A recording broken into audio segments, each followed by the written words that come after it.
آج لاہور میں بھی اور گجرانوالہ میں بھی کچھ اور جگہوں پہ بھی اپوزیشن کے مختلف جو ارکان قومی اسمبلی اور صوبائی اسمبلی ہیں ان کے خلاف نئے مقدمے درج ہو گئے ہیں. اور آج خواجہ سعد رفیق صاحب نے ایک بڑی اہم بات کی ہے, ذرا سنیں وہ کیا کہہ رہے ہیں. شہباز شریف صاحب تو اعتدال کی بات کرتے تھے جب تک باہر تھے. وہ جو اعتدال کی بات کرنے والی آواز تھی اسے زندان خانے میں ڈال دیا گیا. اب لڑائی چھڑ گئی ہے اور یہ لڑائی کہاں جا کے رکے گی کوئی نہیں جانتا ہے. لیکن اس لڑائی کا شیلڈ اور کریڈٹ عمران خان صاحب کو ملے گا. سعد رفیق صاحب کہہ رہے ہیں کہ جب تک شہباز شریف صاحب باہر تھے تو وہ اعتدال کی بات کر رہے تھے, لیکن پھر ان کو جیل میں ڈالا گیا اور اس کے بعد لڑائی چھڑ گئی ہے. اس کا کیا مطلب سمجھایا آپ کو چودھری فواد صاحب؟ جی دوبارہ میں آپ وہی جھگڑا ہو گیا نا پھر جو میں ابھی آپ سے بات کر رہا تھا. نہیں ابھی مجھے یہ سمجھ آئی ہے کہ وہ آپ کو یہ کہہ رہے ہیں کہ آپ نے شہباز شریف صاحب کو اندر کر کے حالات خراب کر دیے ہیں, انتشار پھیل گیا کیونکہ وہ اعتدال کے راستے پہ چل رہے تھے, آپ نے ایکسٹریمسٹ عناصر کو آگے کر دیا. اعتدال والی کون سی بات ہے؟ دیکھیں ان سب کا کوئی پرابلم نہیں ہے. شہباز شریف صاحب ہوں, مریم بی بی ہوں, نواز شریف ہوں, ان کا صرف یہ پرابلم ہے کہ آپ جو ہمارے اب شہباز شریف صاحب کے اوپر کیا کیس ہے. دیکھیں نا پہلا دور ہوتا تھا جب یہ انہوں نے نیب ان کے خلاف کیس واپس لی جا رہی ہے. نہیں میں آپ کو بتاؤں نا جب نہیں وہ یہ کیس جس کے اصل کیس ہیں وہ تو نہیں نا. یہ جب انہوں نے بنایا تھا نا یہ احتساب بیورو اور سیف الرحمان کو لگایا تھا, اس وقت کیا ہوتا تھا, بندہ پکڑتے تھے کسی کو کٹ مارتے تھے, وہ کہہ دیتا تھا جی یہ انوالو ہے, یہ کیس بنا دیتے تھے, اور اس کے بعد جج کو مطلب قیوم صاحب کو فون کر دیتے تھے بے نظیر 7 سال تو کٹ سزا نہ ہوئی نا جی, مزہ نہ آیا نا. اس وقت یہ اس طرح احتساب چلا رہے تھے. اب کیا ہے, اب مثلا شہباز شریف صاحب کے خلاف اگر آپ کیس دیکھیں اس میں کوئی اورل ایویڈنس تو ہے ہی نہیں. جو ان کے نواز شریف صاحب کے خلاف کیس ہے اس میں کوئی اورل ایویڈنس تو ہے ہی نہیں. ساری بینکنگ ٹرانزیکشن ہے, زرداری صاحب کے خلاف کیس ہیں, اورل ایویڈنس ہے ہی نہیں.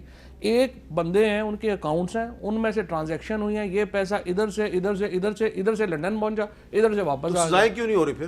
نہیں سزائیں تو ہمارا چونکہ پروسیس ہے, وہ شہباز شریف صاحب پہلے باہر چلے گئے, پھر یہ آگے لمبی چلتا ہے, اسی لیے تو پرائم منسٹر نے اس دن کہا ہے باہر عدالت نے ضمانت کی تو وہ گئے تھے. وہی میں کہہ رہا ہوں نا, وہ تو پھر ایک عدالتی پروسیس ہے نا, اس کو تو آپ نہیں کر سکتے. لنڈن میں بھی 20 سال لگ جاتے ہیں سزائیں ہونے میں. لیکن جو ایویڈنس آپ پرابلم یہاں پہ دیکھیں نا, آپ ان کے ساتھ بیٹھیں کسی وقت, آپ ان کو کہیں اپنے وکیل بھیجیں, آپ صرف یہ کریں 41 والیوم کے اپنا ایویڈنس ہے شہباز شریف صاحب پہ, 63 والیوم کی ایویڈنس ہے زرداری صاحب پہ. آپ ان کو کہیں کہ اس کو ڈینائی کر کے دکھاؤ تو بات بھی ہو رہا, سمجھ بھی آئے. اصل میں دیکھیں ایشو پرابلم کیا ہے, پی ٹی آئی کو ووٹ ملا ہے ایک اینٹی کرپشن اس کے اوپر. عمران خان لیڈر بنے ہیں بیکاز لوگ سمجھتے ہیں یہ لوگوں کے جنہوں نے پیسے کھائے ہیں ان کا پیٹ پھاڑ کے پیسے نکالے گا.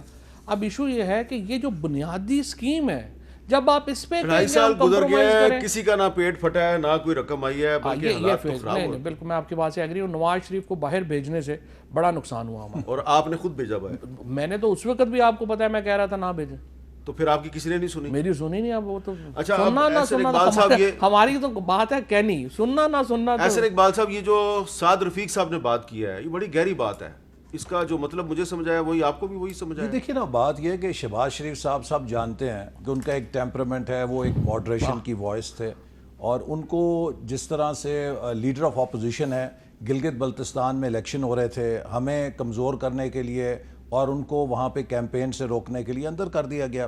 اور اس کا یقیناً جو ایک وائس آف ماڈریشن ہے وہ کم ہوئی نا سیاست کے اندر. لیکن یہ جو باتیں کر رہے ہیں کہ جی انہوں نے کیسز بنائے ہیں, میں ان سے کہنا چاہتا ہوں کہ 2.5 سال ہو گئے ہیں, ایک کیس مجھے بتائیں نواز شریف کے خلاف, شہباز شریف کے خلاف, کہ یہ بتائیں, سن لیں نا ذرا, سن لیں میری بات, سن لیں. یہ بات مجھے یہ بتائیں کہ جناب فلانا پروجیکٹ تھا, فلانا سرکاری بجٹ تھا, اس میں سے آپ نے یہ مس اپروپریٹ کیا, اس پروجیکٹ میں سے آپ نے یہ کک بیک لیا اور ہم نے یہ اس کا ثبوت حاصل کر لیا. جتنے ٹرانزیکشنز یہ گنا رہے ہیں, آج نیب میرے حوالے کریں 200 کاپیاں میں فواد چودھری صاحب کے اوپر آج آپ بھی تو نیب میں گئے تھے, شاید حقان عباسی صاحب بھی گئے تھے, تو آپ کیوں جا رہے ہیں؟ ہم پیشیاں بھگت رہے ہیں ابھی تک اس بات کی کہ نیب ہمارے خلاف ریفرنس 2 سال ہو گئے ہیں ابھی تک نہیں بنا سکا. وہاں پہ پیشی ڈل جاتی ہے, ابھی تک ریفرنس نہیں بنا. میں 2 مہینے جیل کاٹ آیا ہوں, 2.5 یونیورسٹی والا جو ریفرنس, جی جو نارول سپورٹ سٹی کا, اچھا میں جیل کاٹ آیا ہوں. اور اب نیب یہ کہتے ہیں کہ جی ہتھکنڈے, نیب کیا کرتی ہے, کال اپ نوٹس ایشو کرتی ہے, لوگوں کے سامنے وہ رکھتی ہے کہ دیکھو یہ تمہارا اریسٹ وارنٹ ہے ورنہ وعدہ معاف گواہ بنو. وہ کہتے ہیں جی کس بات کے وعدہ معاف گواہ بنے جب ہے ہی کچھ نہیں.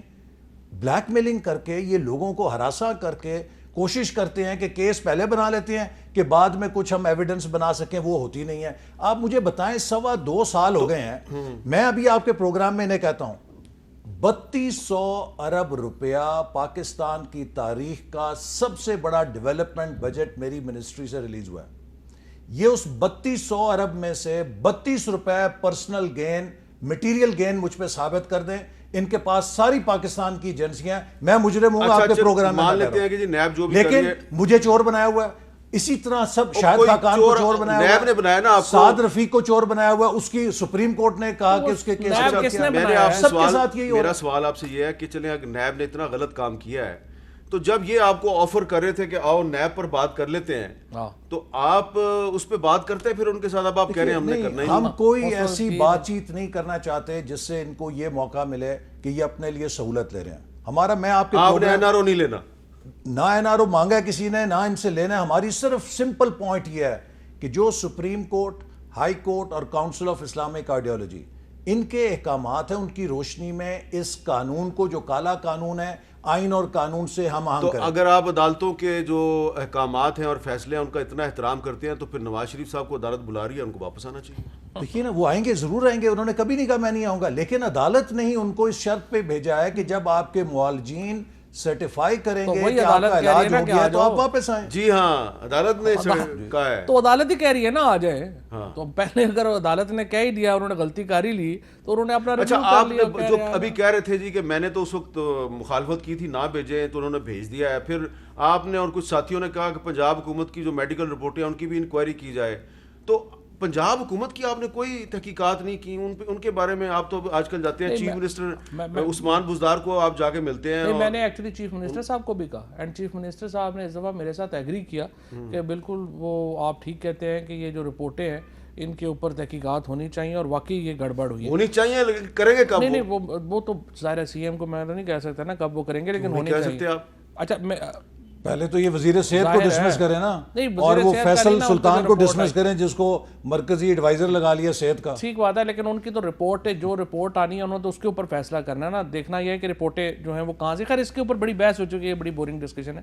میں یہ اس کو اس بات سے لینا چاہتا ہوں احسن اقبال صاحب کو. دیکھیں پہلی بات تو یہ ہے احسن صاحب، آپ کو نیب کے اوپر تنقید کرنے کا حق نہیں ہے، کیونکہ دیکھیں نا قانون آپ کا بنایا ہوا، چیئرمین سے لے کے چپڑاسی تک آپ کا لگایا ہوا. کیسز یا پیپلز پارٹی والوں نے آپ کے خلاف بنائے ہوئے ہیں یا آپ نے ان کے خلاف بنائے ہوئے ہیں، سوائے آپ والے یہ جو کیسز ہیں، سارے کا سارا سٹرکچر آپ کا اپنا بنا ہوا ہے. اب اس کے اوپر جو آ کر کے جب آپ تنقید کرتے ہیں یا کہتے ہیں یہ ہو گیا وہ ہو گیا، لٹ گئے مر گئے برباد ہو گئے، اس کے بعد جب یہ ہو رہا تھا، جب آرڈیننس آیا اس وقت خود اس میں خواجہ آصف صاحب تھے اور کمیٹی میں اپنے کاکا، میں آپ سب کو کہہ رہا تھا کہ جتنا ملتا ہے 5 اتنا تو امینڈمنٹس کر لیں، باقی پھر بعد میں کر لیجئے گا جتنا آئے گا. اس وقت آپ لوگ اس کے بعد اٹھ کے آگئے. یہ جب فیٹ آف والا شروع ہوا آپ نے کہا جی 37 میں سے 34 نیب کی آپ ختم کریں گے تو ہو کریں گے ہم، ورنہ ہم نہیں کریں گے. یہ بالکل نہیں کہا. دیکھیں جتنا ملتا تھا اتنا تو لے لیتے نا. تصحیح کروں، انہوں نے وہاں پہ فاروق نائک صاحب کو کہا کہ آپ کی کیا تجاویز ہیں. فاروق نائک صاحب نے جو بل سینٹ میں دیا ہوا تھا اس کی کاپی انہیں دی اور انہوں نے کہا کہ اس میں ہم آپ کو دیکھ کے بتائیں گے کہ کیا کر سکتے ہیں کیا نہیں کر سکتے. بجائے یہ انہیں واپس بتاتے، انہوں نے اسمبلی میں جا کے لہرا دیا دیکھو جی این آر او مانگ رہے ہیں. اسی لیے ان کے ساتھ کوئی نہیں بیٹھتا کہ ان کے اوپر مسٹرسٹ ہے کہ آپ اعتماد کے ساتھ ان کی کسی بات پر یقین نہیں کر سکتے.